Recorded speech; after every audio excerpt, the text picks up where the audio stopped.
highly effective at causing heart attack, stroke, blood clot, hypertension, and blood vessel damage. Lipoprotein A is one bad news, but here's what we can do about it. Lysine, proline, vitamin C, E, A, coenzyme Q10, L-carnitine, L-arginine, vitamin D3, K2, N-acetylcysteine, and nattokinase. Stick around to find out what to do with these ingredients and to also learn about strategies and ways to prevent and protect your blood vessels from this nasty sticky cholesterol.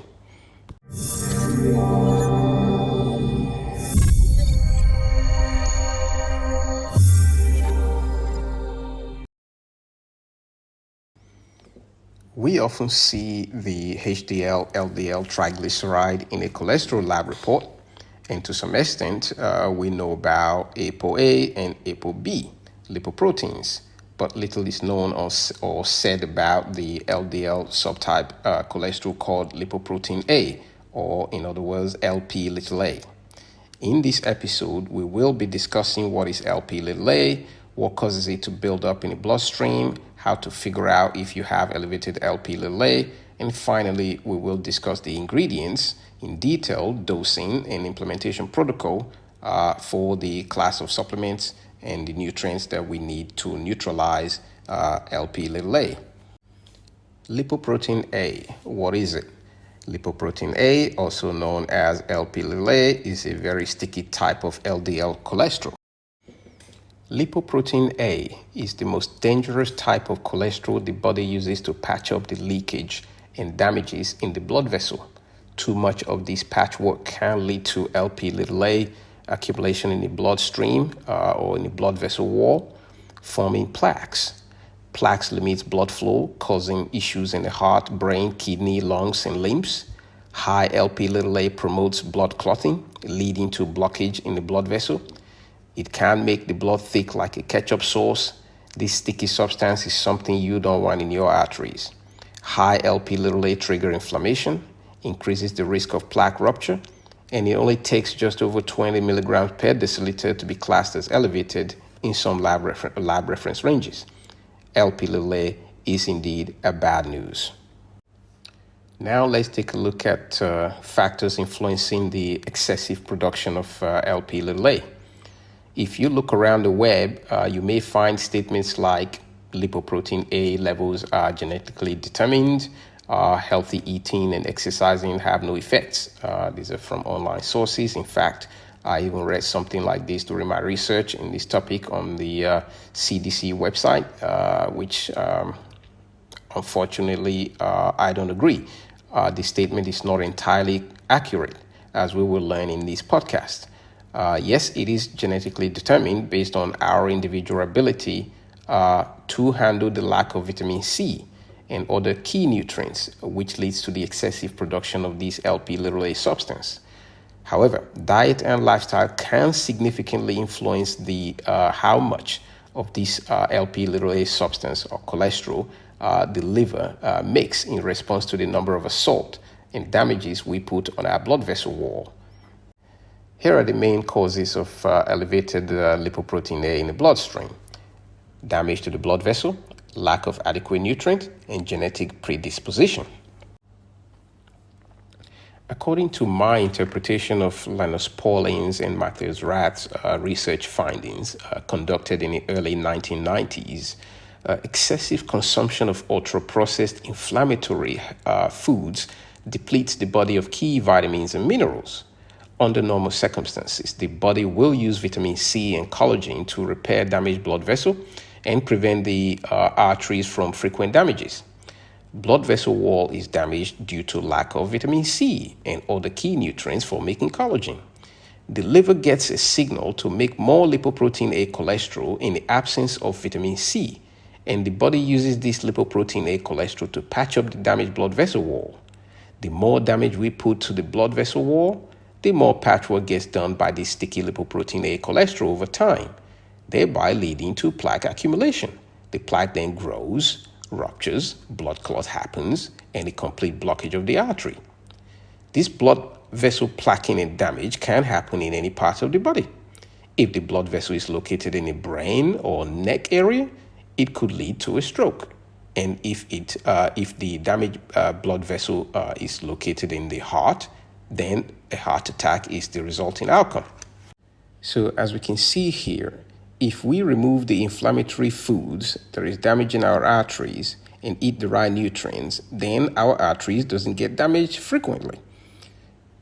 And our liver doesn't get the signal to produce and send the lipoprotein A cholesterol to do the repair work.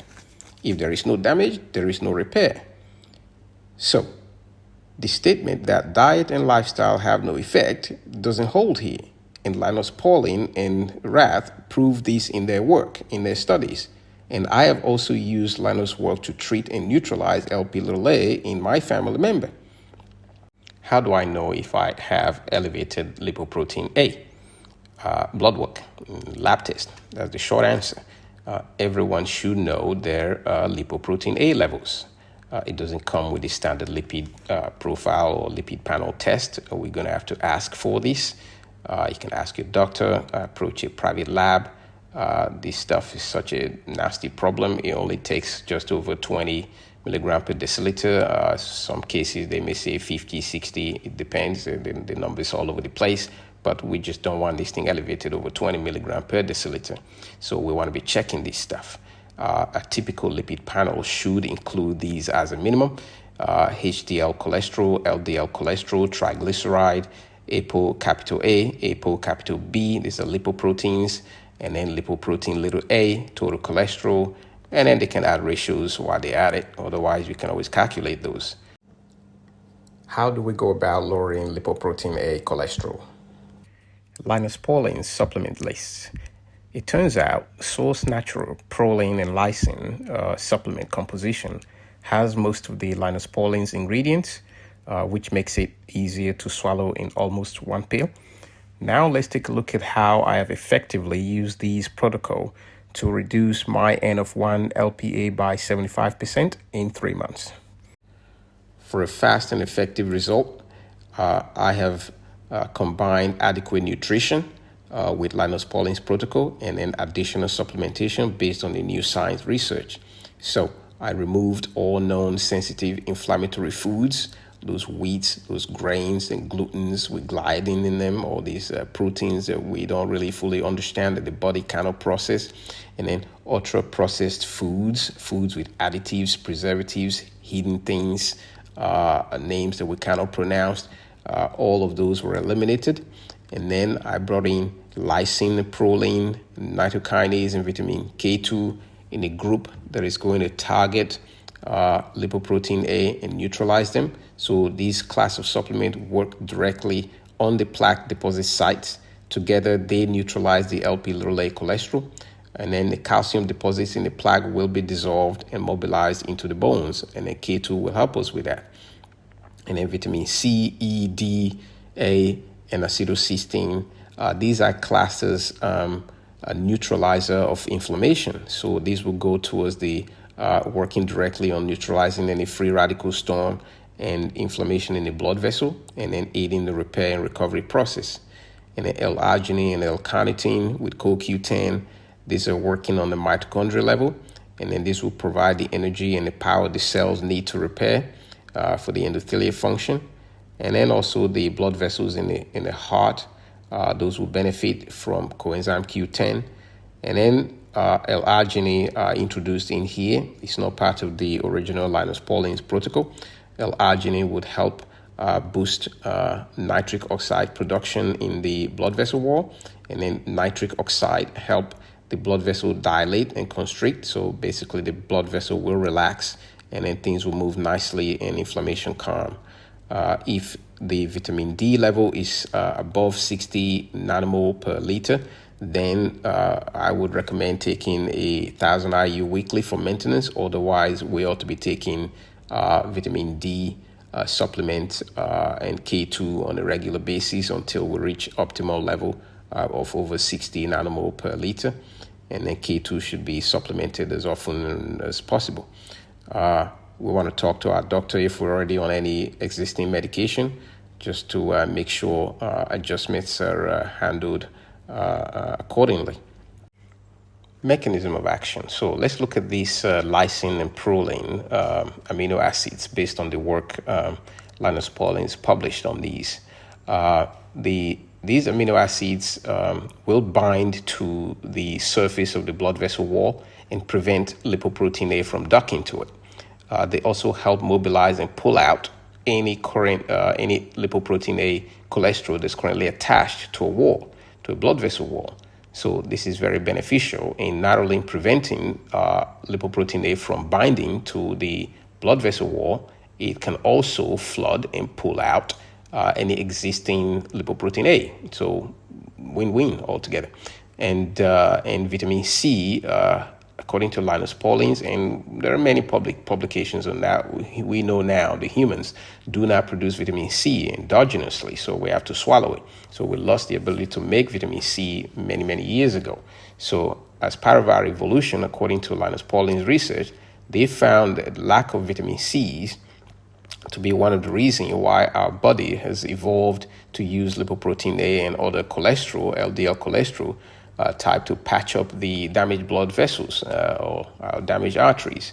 And vitamin C comes in two forms: ascorbic acid, a synthetic precursor to the active form.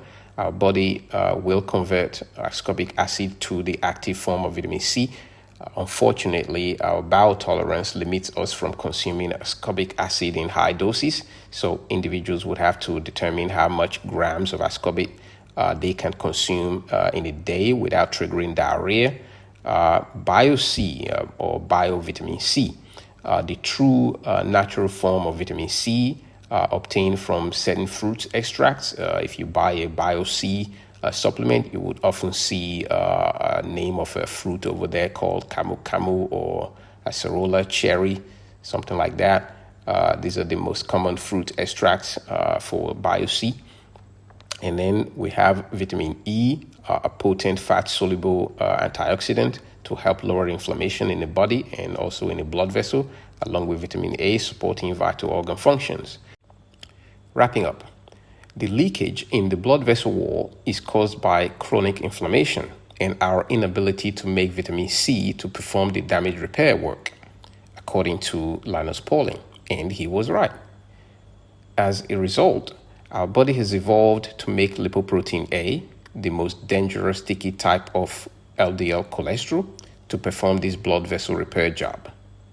The daily assault on our blood vessel and the damage over time result in excessive production of LP(a) to perform this patchwork, which then leads to more plaque deposits. The plaque grows, ruptures, and the blood clot happens.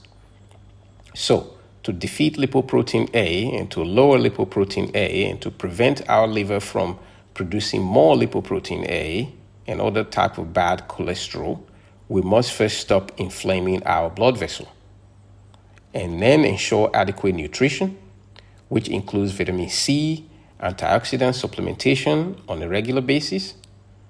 And then if you have any of the risk factors discussed herein, then it makes sense to know your LPA level. You got to ask for that and add it to the lipid panel. And if elevated, use Linus Pauling's protocols to neutralize and lower your lipoprotein A, and then use nutrients such as vitamin C and collagen to repair and maintain a healthy blood vessel. There you have it, and I wish you a healthy blood vessel.